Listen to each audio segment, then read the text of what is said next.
Ano ang nangyayari sa ating mga alagad ng batas? Bakit pagkalipas o matapos nilang magpakahirap, matapos nilang marating ang mga oposisyon o pagkakataon o mga oportunidad na hindi pa nila basta-basta o na hindi basta-basta nararating ng sino man, sisirain ang kanilang pangalan at mai-involve sa mga ipinagbabawal. Bakit tayo nagkakaganito? Nasaan ang pagkukulang?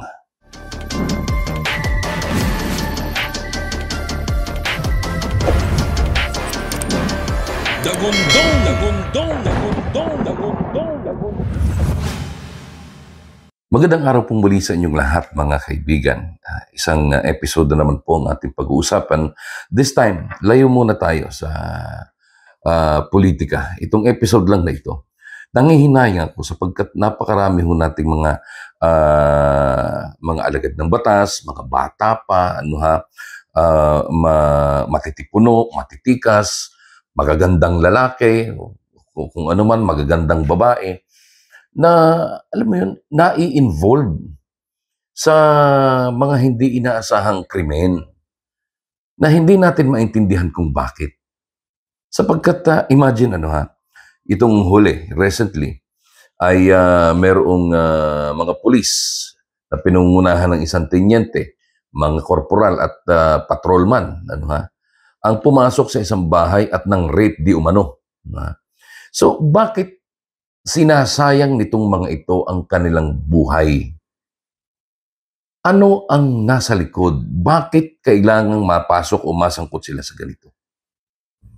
Mga bata pa, patrolman, ibig sabihin, nag-uumpisa pa lang. Mga, kumbaga sa sundali, private, di ba ga? So, bakit kailangan tayong ma-involve sa ganito? Nakalimutan ba natin yung hirap ng ating mga magulang para marating natin ang pangarap natin na ito? Bakit ka ba nagpulis? O bakit ka ba pumasok sa profesyong meron ka ngayon? Anong iyong dahilan? Nakapanghihinayang. Pero panoorin po muna natin ito.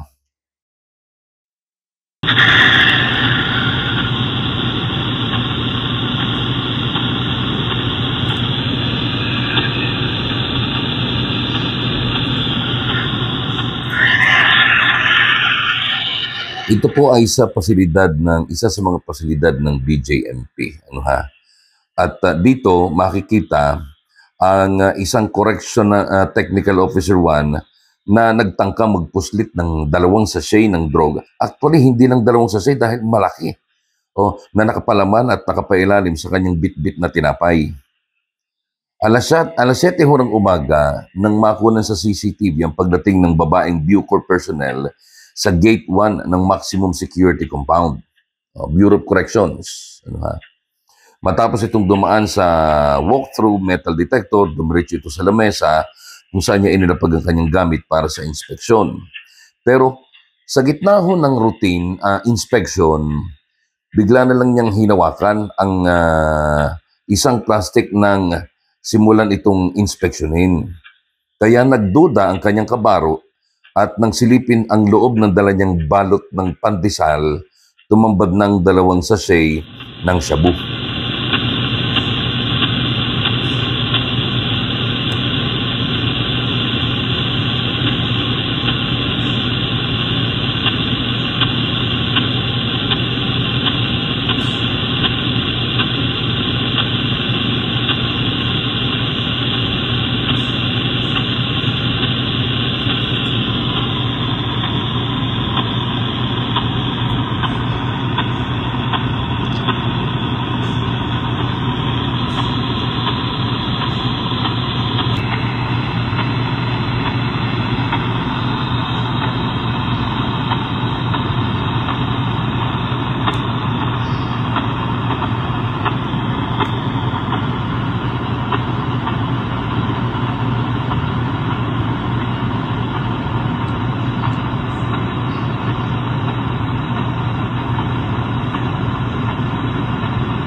Imagine, itong opisyal na ito ay magtatatlong taon na sa Bucor na isang 39 anyos na babae.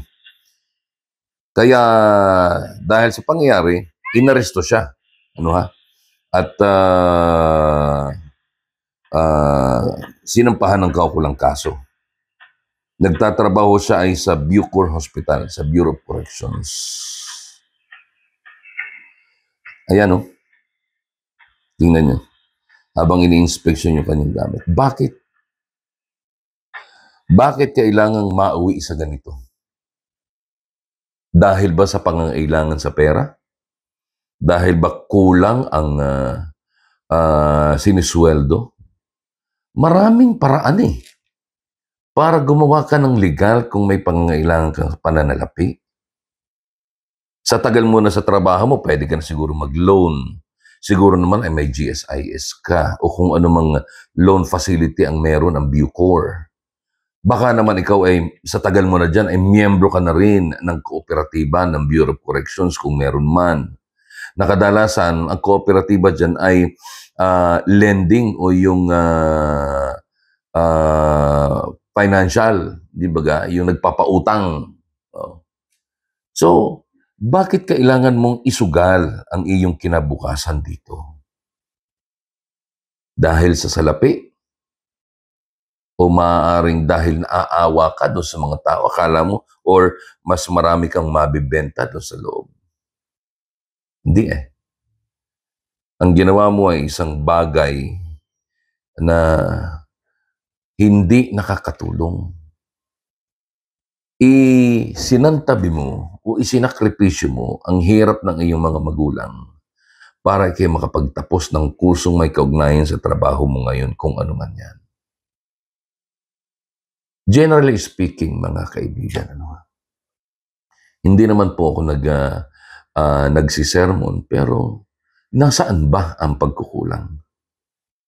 Nasa mahigpit ba na pagpapatupad ng batas? Pero hindi naman Kasi kung maluwag ang pagpapatupad ng batas, itong mga magkakabaro na ito, siyempre, magsasabwata na lang yan Okay lang yan. Alam problema yan. Mga patapo naman ang buhay ng mga nakakulong. Hindi ba? Pero hindi Ang pangyayari na ito ay ipinapakita lamang ng ating mga ahensya ng gobyerno na pinipilit nilang gawin ang tama. Diba? At pinipilit nilang bigyan ng ikalawang pagkakataon ng kung sino mang nakakulong dito sa Bureau of Corrections sa pamamagitan ng paglalayo sa kanila sa ipinagbabawal na gamot. So, gusto kong purihin ang pamunuan ng Bucor na gumanap sa kanilang tungkulin. Kaya lang talagang nakakapanghinayang. Ano kaya ang kulang? Kulang ba ang ngipin ng batas? Kaya hindi natatakot gumawa ng kawalanghiyaan itong mga ito? Kailangan ba na kapag ikaw ay nahulihan dahil mismo ikaw ang may dala? Kailangan bang ito ay sumailalim pa sa matagal na investigasyon? Maliban na lang kung yung dala niya ay hindi droga, kung ano man. Di ba? Pero kumbaga man ay nakakapagduda talaga, hindi ba? Bakit kailangan mo? Bakit kailangan mo? Parang halos pigilin mo na, wag na yan. Wag mo nang tingnan yan, tinapay lang naman yan. So, hindi umubra.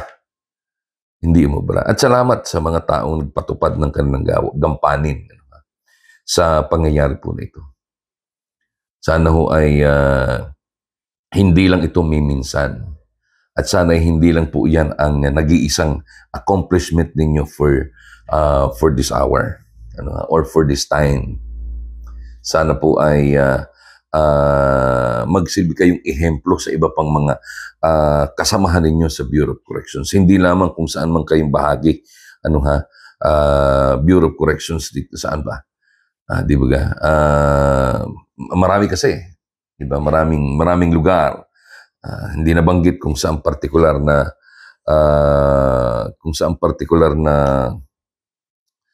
lugar ito, Pero ito nga, ay nais lang nating ipakita na gumaganap naman sila sa kanilang tungkulin. Kudos, again, kudos. Sa inyong mga papasok sa serbisyo, hindi ako nakikialam sa inyo, pero alam mo nyo ba ang dahilan ng inyong pagpasok? Kilala nyo ba ang inyong sarili? Pag pumasok kayo dito, ay maraming tukso. Di ba nga? Pag pumasok kayo dito sa trabaho na ito, marami kayong masasalubong. Kaya ba ninyong tiisin? Kaya ba ninyong ipagkibit-balikat ang mga masasalubong ninyong daang-daang libo? O kaya ay kalahating milyon o milyon na halaga ng suhol para gumawa kayo ng kawalang hiyaan na ikakapahamak ninyo at ikakapahiya ng inyong pamilya?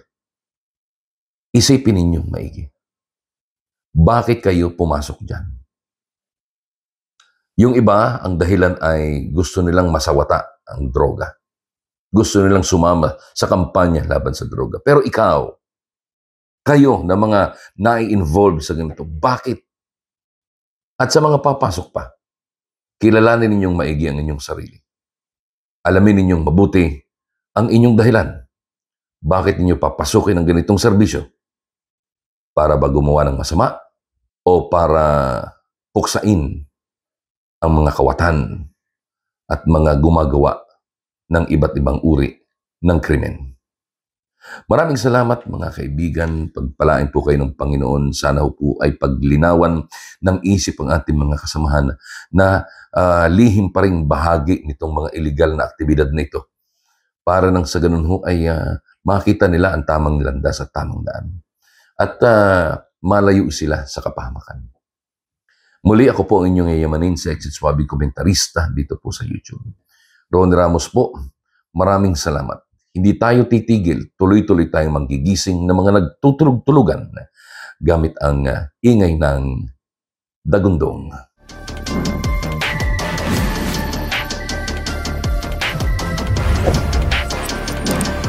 Dagundong, dagundong, dagundong, dagundong, dagundong.